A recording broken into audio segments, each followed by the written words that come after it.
Assalamualaikum warahmatullahi wabarakatuh. Terbentuknya jaringan Nusantara melalui jalur perdagangan.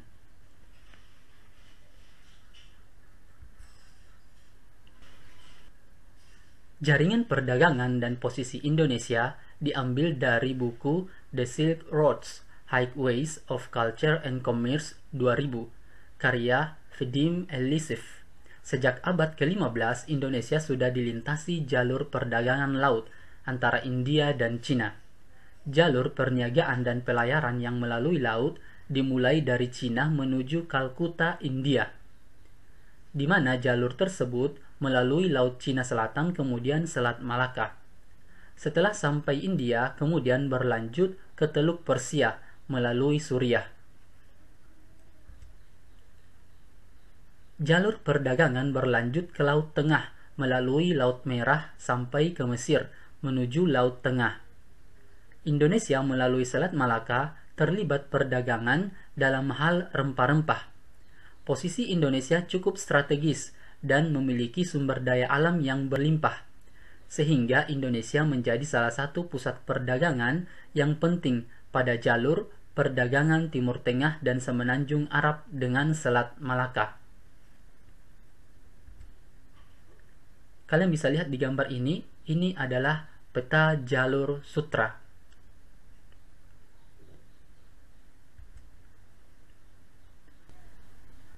Pusat-pusat integrasi Nusantara berawal dari penguasaan laut, sehingga terjadi beberapa hal.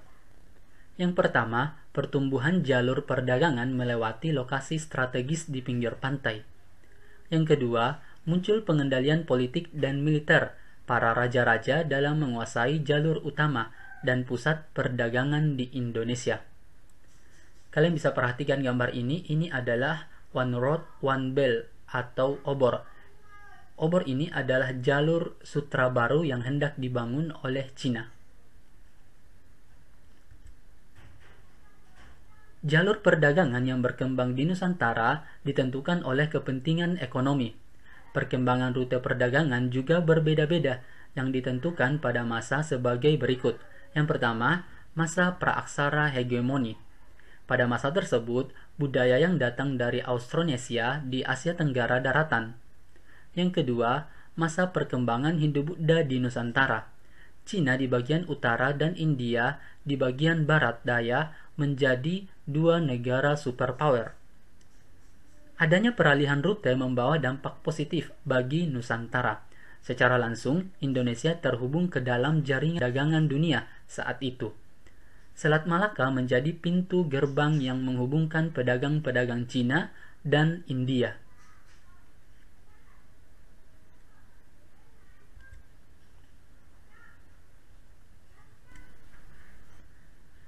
Jalur Sutra. Jalur sutra adalah jalur perdagangan penting pada masa lampau yang menghubungkan benua Asia, Afrika, dan benua Eropa.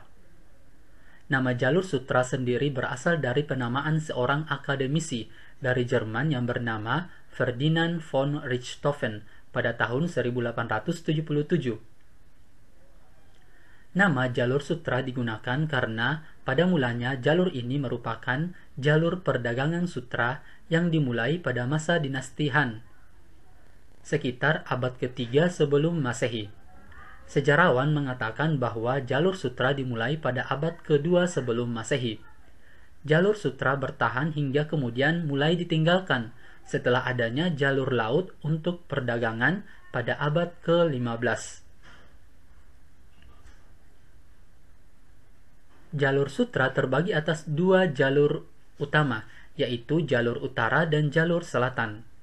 Jalur utara dimulai dari kota Chang'an, sekarang Xi'an, melewati provinsi Gansu yang terletak di antara Gurun Gobi dan pegunungan Nanshan. Jalur tersebut kemudian berlanjut ke wilayah yang sekarang merupakan Kazakhstan, Uzbekistan hingga kemudian sampai melewati Laut Kaspia dan tiba di Laut Hitam. Jalur utara ini membawa barang-barang seperti kurma, bubuk saffron, kacang pistachio dari Persia, kayu dari wilayah India, dan barang-barang berharga lainnya. Sementara itu, Cina membawa barang-barang seperti sutra dan porselin, serta barang-barang berharga lainnya ke barat.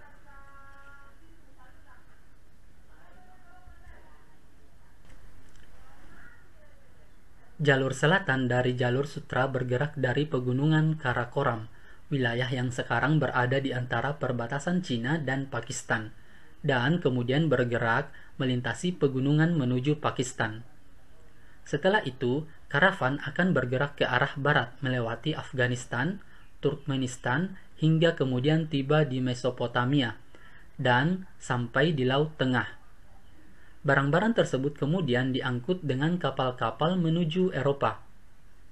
Selain jalur darat, terdapat juga jalur laut yang menghubungkan Cina, Asia Tenggara, dan Barat.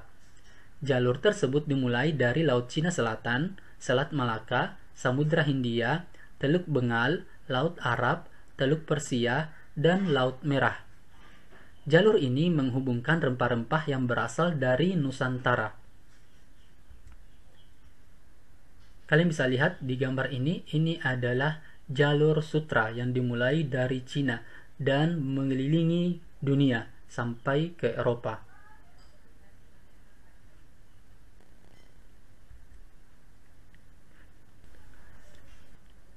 Sebagai pintu gerbang, Selat Malaka merupakan kawasan yang cukup penting bagi pelayaran dan perdagangan, terlebih bandar-bandar di sekitar Samudra Indonesia dan Teluk Persia. Selat Malaka menghubungkan Arab dan India di sebelah barat Laut Nusantara dengan Cina di sebelah timur Laut Nusantara. Jalur tersebut diberi nama Jalur Sutra sejak abad pertama Masehi hingga abad ke-16 Masehi. Penamaan jalur tersebut karena Cina membawa komoditas sutra cukup banyak untuk dijual di wilayah lain. Ramainya rute pelayaran mendorong timbulnya bandar-bandar penting di sekitar jalur Selat Malaka, yaitu Samudra Pasai, Malaka, dan Sumatera Utara. Kondisi masyarakat di sepanjang Selat Malaka mulai sejahtera dan terbuka dalam berbagai hal, seperti sosial ekonomi dan pengaruh budaya luar. Kalian bisa lihat di kedua gambar ini. Gambar pertama ini adalah Selat Malaka yang menjadi perlintasan kapal-kapal dari Cina ke India ataupun sebaliknya. Begitupun dengan Eropa.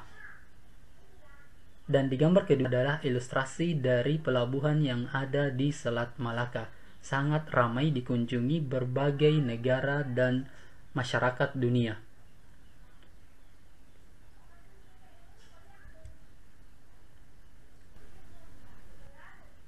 Kekuatan politik di Nusantara. Selama masa Hindu-Buddha, jaringan perdagangan dan budaya antar bangsa dan penduduk di Pulau Indonesia juga tumbuh pesat. Hal ini karena terhubung oleh jaringan Laut Jawa hingga Kepulauan Maluku. Secara tidak langsung, integrasi juga terjadi dengan jaringan ekonomi dunia. Komoditas penting yang menjadi barang dagang pada saat itu adalah kayu manis, cengkeh, dan pala. Pertumbuhan jaringan dagang internasional dan antar pulau melahirkan kekuatan politik di Nusantara. Kekuatan politik tersebut berada di pantai timur Melayu yang sekarang menjadi Jambi di muara Sungai Batanghari, dan di Pulau Jawa yang terkenal dengan Kerajaan Sriwijaya.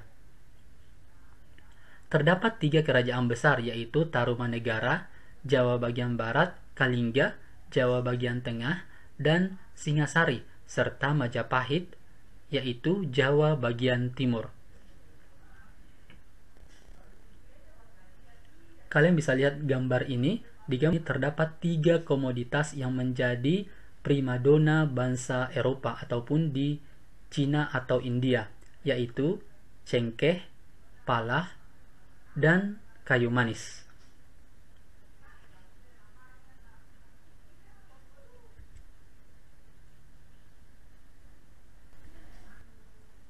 Kerajaan besar Nusantara yang memiliki kekuatan terhubung secara politik, artinya kerajaan yang besar dan kuat akan menguasai wilayah-wilayah yang luas di Nusantara, kemudian mampu mengontrol politik wilayah sekitarnya.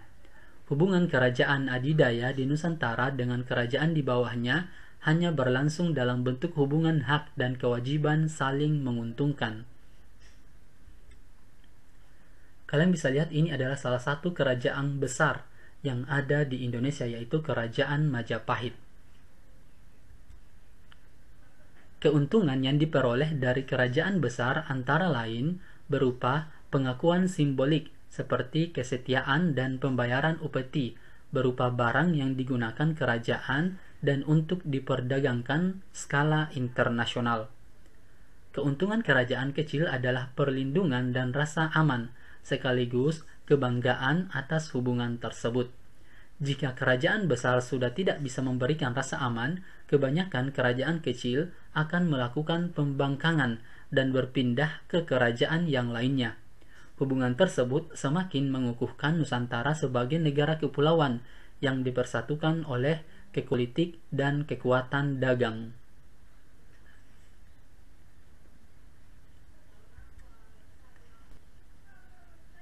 Oke, cukup sekian pembahasannya. Terima kasih. Assalamualaikum warahmatullahi wabarakatuh.